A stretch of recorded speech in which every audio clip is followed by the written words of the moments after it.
जुलाई patch notes preview. Battlegrounds mobile India खेलने वाले सभी खिलाड़ियों को शुभकामनाएं। M249 LMG एयर ड्रॉप से हटा दी गई है और अब फील्ड ड्रॉप में मिलेगी। काराकिन मैप के अलावा M249 बाकी हर बचे हुए क्लासिक मैप्स में मिलेगी। अब हम देखेंगे एक नया वेपन जो है MG3। सप्लाई क्रेट में यह जगह लेता है M249 की, और ध्यान रखिएगा यह सिर्फ सप्लाई क्रेट में ही मिलेगा। MG3 भी एक लाइट मशीन गन है। इसकी एक खूबी है कि इसकी फायर पावर निरंतर है। ये 7.62 एमएम का इस्तेमाल करती है और 75 बुलेट्स इसके मैगजीन में रह सकती है। उसकी फायर पावर तेज और निरंतर है, हालांकि रीलोड करने में थोड़ा अधिक समय लगता है। MG3 6 स्कोप तक ले सकता है। ये भी ध्यान रखिए कि किसी अन्य अटैचमेंट्स का उपयोग नहीं किया जा सकता है और इस वेपन के लिए कोई सिंगल शॉट मोड नहीं होगा। आप MG3 मोड के लिए 660 या 990 RPM मोड के बीच में चूज कर सकते हैं। इसमें एक बाइपोड भी होता है जो आपके लेटने पर अपने आप डिप्लॉय हो जाएगा। स्थिरता में सुधार करने के लिए एक अच्छा टिप, आप लेट सकते हैं। आप हीलिंग कंज्यूमेबल्स को फेंक सकते हैं। हीलिंग कंज्यूमेबल्स को ट्रैजेक्टरी स्लॉट में जोड़ा गया है। उन्हें फेंकने के लिए आप एक हीलिंग कंज्यूमेबल्स को चुन सकते हैं और थ्रो बटन पर टैप करें। प्लेयर्स को ध्यान रखना चाहिए कि जब गलत तरीके से फेंका जाए तो उछल सकता है, तो कृपया इस फीचर का उपयोग करते समय ध्यान दें। टीम के सदस्य से दूर से पूछना संभव है कि वो आपको हीलिंग कंज्यूमेबल्स फेंके। रैंकिंग सीजन अपडेट हो गया है और इस सीजन में अलग होगा। इसमें एक टियर ऐड किया गया है जो एस और कॉन्करर के बीच में होगा, और अब टियर के आइकॉन्स, लेवल अप के इफेक्ट्स भी अपडेट हो जाएंगे। रैंकिंग सीजन में एक चैलेंज पॉइंट सिस्टम भी ऐड हो जाएगा। आप चैलेंज पॉइंट कमा सकते हैं। इसको कमाने के लिए आप अपने साथियों के साथ एक फुल गेम कंप्लीट करें। गेम को बीच में ना छोड़े और अपने साथियों को अटैक ना करे, चाहे आप बैटल से जल्दी क्यों ना एलिमिनेट हो जाए। अगर आप चैलेंज पॉइंट एक लेवल तक पार कर जाते हैं तो आप डिडक्टेड रैंकिंग पॉइंट्स को कम कर सकते हैं। सीजन सीरीज वाले रिवॉर्ड्स उनको दिए जाएंगे जिन्होंने उसी सीजन में एक ऊपर वाला टियर हासिल किया है। पिछले सीजन से तुलना करेंगे तो उससे बेहतर चीजें उपलब्ध है। कुछ समय के लिए mission ignition mode Erangel map में मिलेगा।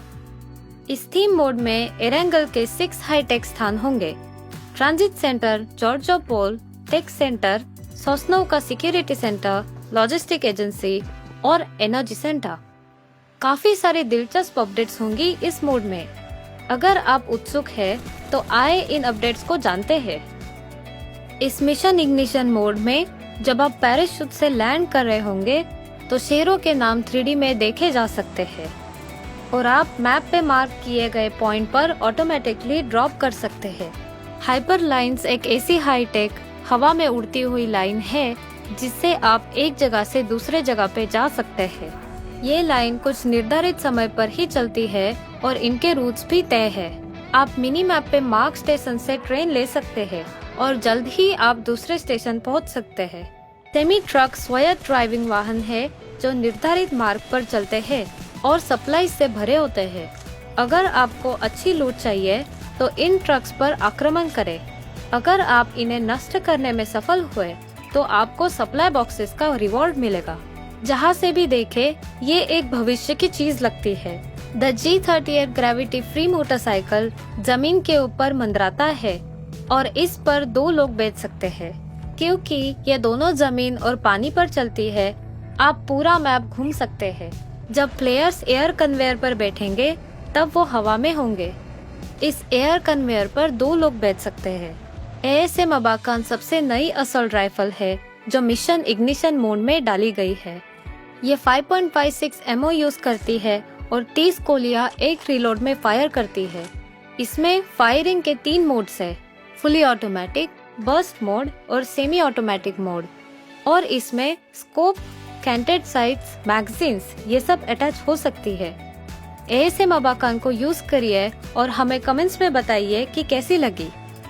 मिनी मैप में आप पपी आइकॉन को फॉलो करेंगे तो आपको एक स्पेशल पेट्रोल डॉग मिलेगा। इस पेट्रोल डॉग के साथ आप दुर्लभ और उच्च आइटम्स को लोकेट कर सकते हैं।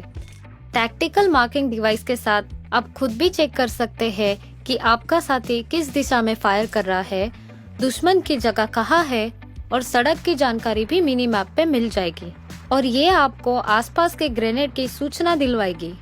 इस हाईटेक शहर में आप रायट शील्ड से अपने आप को बुलेट से सुरक्षित कर सकते हैं।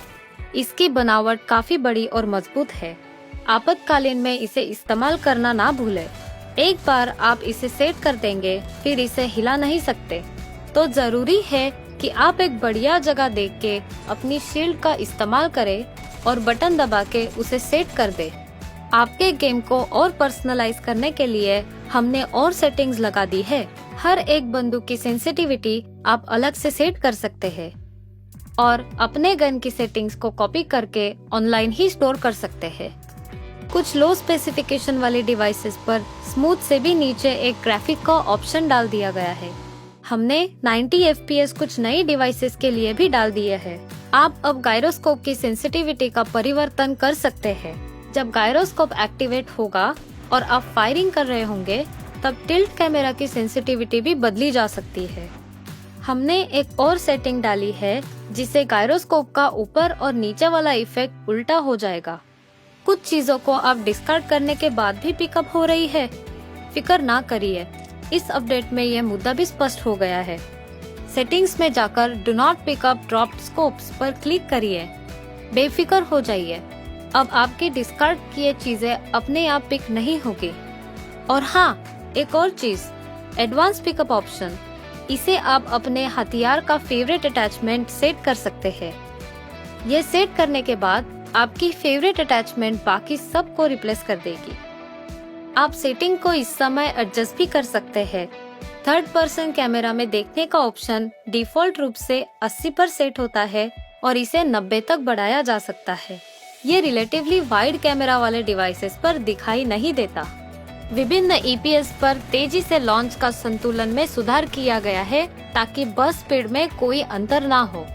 हम बैठने के लिए तरक की गिनती करते हैं और साथ ही बैठने की प्रतिक्रिया समय में सुधार करते हैं। आप विभिन्न मूवमेंट्स को भी आजमा सकते हैं। हीलिंग कंज्यूमेबल्स का उपयोग करते समय ऑटो पिकअप रोक दिया जाता है। यदि वर्तमान हथियार उपयोग के दौरान गोला बारूद से बाहर हो जाता है तो ऑटोमेटिकली अगले उपलब्ध हथियार में बदल दिया जाता है। बिना कोई एमिनेशन वाली फ्लेयर गन्स ऑटोमेटिकली नहीं उठाई जाएंगी। रिमेनिंग मैग देखने के लिए अब अलग अलग रंग है। यदि ये 25% या उससे कम है तो ये पीला हो जाता है और ये लाल हो जाता है यदि ये 10% से नीचे चला जाता है। अब आप अपने साथियों के लिए जुड़ाव की स्थिति देख सकते हैं। जब उन्हें शूट किया जा रहा हो तो आप इन्हें उनके व्यक्तिगत स्टेटस बार में देख सकते हैं। इरेंगल और मिरामार में कुछ इमारतों में कांच की खिड़कियां जोड़ी गई है। रॉयल पास के लिए अपडेट साइकिल को 2 महीने से 1 महीने तक बदल दिया गया है। नए पीके को जुड़ाने के वजह से एक समान एक्टिविटी पॉइंट्स वाली क्लैंस अब एक दूसरे के साथ कम्पीट कर सकती है। गैलरी फंक्शन को अब बंद कर दिया गया है। इसके अलावा अब आप अपनी जीत के बाद एक ब्रॉन्ज स्टैचू जोड़ सकते हैं। NPC मिनी टीवी रे जोड़ दिया गया है।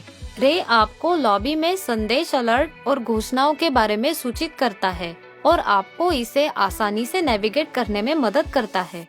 ये एक प्यारा इमोटिकॉन के रूप में एक अतिरिक्त बोनस की तरह जो आपको लॉबी के माध्यम से अपने रास्ता नेविगेट करने में मदद करता है। ऐसा तब दिखाई जाता है जब आप गेम शुरू करते हैं और आपको विभिन्न अपडेट्स के बारे में सूचित करते हैं। ये आपके साथ प्रैंक भी कर सकता है और हंसी के अच्छे समझ के लिए जाना जाता है। मुझे आशा है कि आप सभी को रे के साथ बहुत मजा आएगा।